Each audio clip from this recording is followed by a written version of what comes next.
ఓం మహాగణాధిపతయే నమః. ఓం గురుభ్యో నమః. ఓం శ్రీమాత్రే నమః. పరమేశ్వర స్వరూపమైనటువంటి జ్యోతిష, వాస్తు మరియు ఇతర అనేకమైనటువంటి శాస్త్రములను మనకు అందించినటువంటి మహర్షులకి నమస్కారం. హయగ్రీవ హయగ్రీవ హయగ్రీవేతియో వధేత్తస్య నిస్సరతే వాణి జహ్నుకన్యా ప్రవాహవత్. అరుణాం కరుణాతరంగితాక్షీం ధృతపాశాంకుశపుష్పబాణచాపాం అనిమాదిభిరావృతాం మయూకైః అహమిత్యేవ విభావయే భవానీం. శ్రీమాత్రే నమః.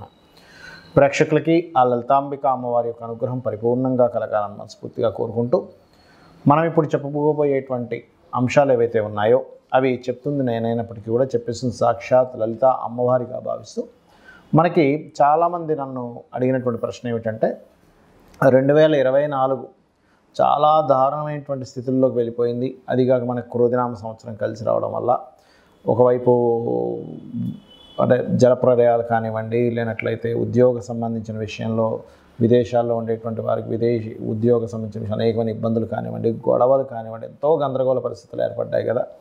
కనీసం 2025 అయినా బాగుంటుందా? ఇంకా 3 నెలల్లో రాబోయేటువంటి 2025 ఎలా ఉండబోతుంది? కొంచెమైనా ఆశాజనకంగా ఉంటుందా అనేటువంటిది అడిగారు. దాన్ని బట్టి నేను ముందుగా చెప్పడం జరుగుతుంది ఇది. సో ఇక్కడ దేశవ్యాప్తంగా ప్రపంచవ్యాప్తంగా ఉండేటువంటి సంఘటనలు, అదేవిధంగా మీ యొక్క పర్సనల్ చార్ట్ రీత్యా మీ జాతచక్రంలో ఉండేటువంటి కాంబినేషన్స్ అంటే మీ personal chart is different, but మీ రాశి రీత్యా మీ లగ్న రీత్యా ఈ యొక్క గురువు కానీ, శని కానీ, రాహుకేతులు కానీ మనకి 2025వ సంవత్సరంలో ఎప్పుడు మారుతున్నారని చూసుకున్నట్లయితే మనకి గురువు మే 15కు మారుతున్నాడు. అప్పటి వరకు మనకు వృషభ రాశిలోనే ఉంటాడు. శని భగవానుడు 30 మార్చిని మారుతున్నాడు. రాహుకేతువులు ఏంటంటే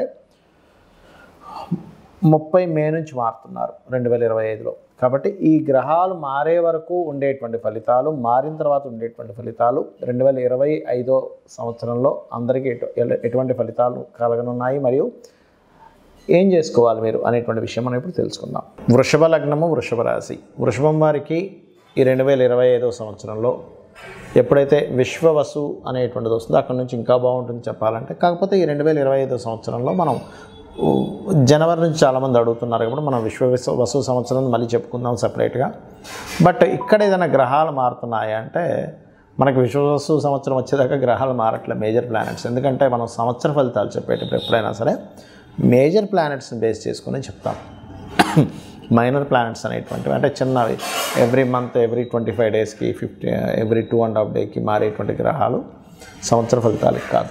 ఇవి మెయిన్గా. అయితే ఇక్కడ మీకు ఎప్పుడైతే వృషభం వారికి మే మాసం నుంచి, మే 15వ తేదీ నుంచి గురువు రాశి నుంచి 2లోకి వెళ్తాడో వ్యాపారపరంగా అద్భుతమైనటువంటి యోగాలు ఇస్తాడు. అక్కడ వ్యాపారపరంగా గుర్తుపెట్టుకోండి.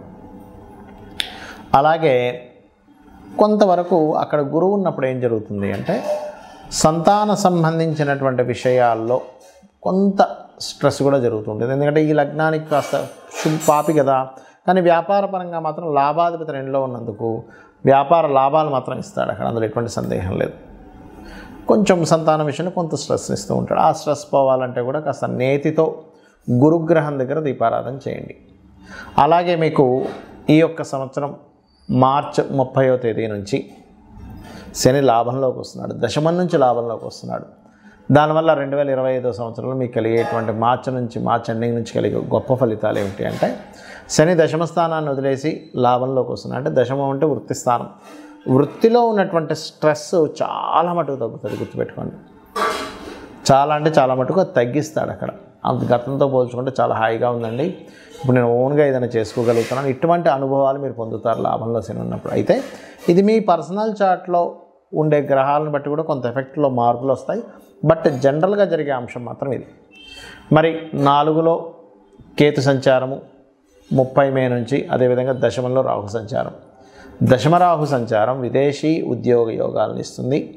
4లో కేతు సంచారం ఉన్న ప్రదేశం నుంచి మారేలా చేస్తుంది, లేదా ఒక స్థలము, గృహము ఉంది దాన్ని అమ్ముదాము. అయితే ఈ 5వ స్థానంలో కేతువు మీకు మే వరకు ఉంటాడు కాబట్టి కాస్త ఈ షేర్ మార్కెట్, ఫ్రెండ్స్ ఇట్లాంటి విషయాల్లో మే 30వ తేదీ వరకు మాత్రం చాలా జాగ్రత్తగా ఉండండి. ఇక మీరు చేయవలసిన దేవతారాధన ఏమిటి? మే 30 వరకు విష్ణువుని, గణపతిని ఖచ్చితంగా ఆరాధిస్తూ ఉండండి. 30 మే తర్వాత గణపతిని ఆరాధించొద్దని కాదు, ఎక్కువ విష్ణు నామస్మరణ అదేవిధంగా మరొకటి ఏంటంటే దత్తాత్రేయుడి యొక్క ఆరాధన ఎక్కువగా చేయండి. దానివల్ల ఏమవుతుందంటే సంతాన అభివృద్ధి కలగడము, మరియు అదేవిధంగా మీరు తీసుకునేటువంటి నిర్ణయాలు సరైనటువంటి నిర్ణయాలై మీ భవిష్యత్తు అద్భుతంగా ఉంటుంది. 2024 కంటే 2025 విశ్వవసు అనేటువంటి సంవత్సరం క్రోధినామ సంవత్సరం కంటే చాలా బెటర్గా ఉంటుంది. ఎందుకంటే ధన సమృద్ధి యోగాన్ని ఇస్తుందట విశ్వవసు అంటే. మరి దేశ కాలమాన పరిస్థితుల్లో ఎటువంటి ఫలితాలు వస్తాయి అని చెప్పి చూసుకున్నట్లయితే, ఇప్పుడు మనం చూడండి, జలరాశుల్లో మీనం యొక్క సంచారం జరుగుతున్నందుకు మనం లాస్ట్ టైం మనం చెప్పుకున్నాం, 9 months బ్యాకే చెప్పుకున్నాం. రాహు మారినప్పుడు జలరాశుల్లోకి రాహు వచ్చాడు. Rahu is the drastic related సంబంధించిన వాటికి కారకుడు. జల సంబంధించినవి బాగా పెరుగుతాయి. జల సంబంధించిన వర్షాలు కావచ్చు, నదులు ప్రవహించడం కావచ్చు, జల ప్రళయాలు కావచ్చు వస్తాయని అనుకున్నాం. అదేవిధంగా మనకు జరుగుతుంది కూడా ఇప్పుడు కాలంలో. అయితే మరి ఎప్పుడైతే మీకు రాహుకేతువులు మారుతారో మే 30వ తేదీ నుంచి, అక్కడ చాలా మట్టుకు ఈ మే తర్వాత వచ్చేటువంటి నెక్స్ట్ ఇయర్ 2025 మే తర్వాత వచ్చేవి చాలా అట్లాంటివి జరగవు చాలా మటుకు. అదేవిధంగా కేతువు ఎప్పుడైతే మనకి కన్యారాశి నుంచి సింహరాశిలోకి వస్తాడో భూముల యొక్క ధరలు బాగా పెరుగుతాయి అక్కడ. అంటే ల్యాండ్ రేట్స్ పెరిగేటువంటి సమయం ఎప్పుడైతే సింహంలోకి వస్తాడో కేతువు. మరి సింహంలోకి వచ్చిన కేతువు ఏం చేస్తాడండి, కొన్ని అధికారాల్లో ఉండేటువంటి కొంతమందిని బదిలీ చేస్తాడు. అది ఎంపీ లెవెల్ కావచ్చు, ఎమ్మెల్యే లెవెల్ కావచ్చు, సీఎం లెవెల్ కావచ్చు, పీఎం లెవెల్లో కావచ్చు. కొంత మార్పులను ఇస్తాడు అక్కడ. అంటే కొన్ని మార్పుల్ని కేతు ఈజ్ చేంజింగ్, మార్పులు ఇంకొంత ఏదైనా మార్పు తేవడం వాటికి కారకుడు. అదేవిధంగా ఒక గొప్ప కీర్తిని కూడా ఇస్తాడు రాజుకి, ఎందుకంటే కేతు కీర్తికి కారకుడు. మరి శని భగవానుడు మీనరాశిలోకి వెళ్తున్నాడు. ఇక్కడ బాగా అర్థం చేసుకోండి, రాహు ఎప్పుడైతే మీనరాశిలో ఉన్నాడో కొన్ని ధర్మ సంబంధించినటువంటి విషయాలు అనేకమైనటువంటి ఘర్షణలు తీసుకొచ్చాడు. శని వచ్చినప్పుడు ఏమవుతుందంటే అటువంటి ఘర్షణలు అవుతుంటాయి, కానీ కొంత ధర్మబద్ధంగా అంటే ధర్మ కర్మాది యోగం ఏర్పడుతుంటుంది ఎప్పుడు శని కనుక గురు రాశుల్లోకి వెళ్ళినప్పుడు.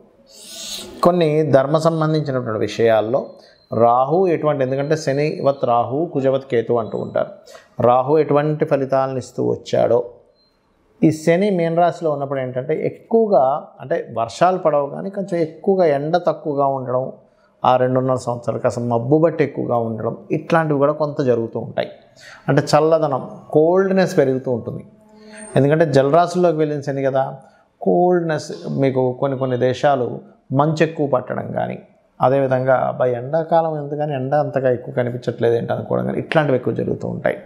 ఎందుకంటే ఇక్కడ ఇది ఒకటే కారణం కాదు, కేతువు కూడా సింహరాశిలోకి ఎంటర్ అవుతున్నాడు. అంటే రవి ప్రచండంగా వచ్చేటువంటి దానికి కేతువు ఎప్పుడైతే ఉన్నాడో మీరు గమనించవచ్చు. ఈ మీనరాశిలో 2.5 సంవత్సరాలు ఉండే శని, సింహరాశిలో సంవత్సరాలు ఉండేటువంటి కేతువు ఈ ఫలితాలు ఇస్తూ ఉంటాడు. మరి ఈ యొక్క ఫలితాల్లో చాలామందికి డేట్ ఆఫ్ బర్త్లు ఉండవు. ఎందుకంటే వాళ్ళ పర్సనల్ చార్ట్ బట్టి లగ్నము, ధనస్థానము, ప్రయత్న స్థానము, వివాహ స్థానం కావచ్చు, గృహయోగం కావచ్చు, ఇవన్నీ మీ పర్సనల్ చార్ట్లో ఉంటాయి. మీ పర్సనల్ చార్ట్లో ఉన్నటువంటిది ఎక్కువ ప్రభావం చూపిస్తుంది. గుర్తుపెట్టుకోండి, ఏలినాటి శని వచ్చిందని అష్టమ శని, అర్ధాష్టమ శని భయపడకండి. మీ personal chart is most important.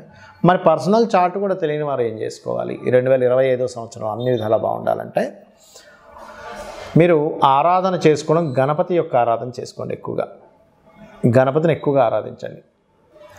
సూర్యుడిని, గణపతిని ఎక్కువ ఆరాధించండి.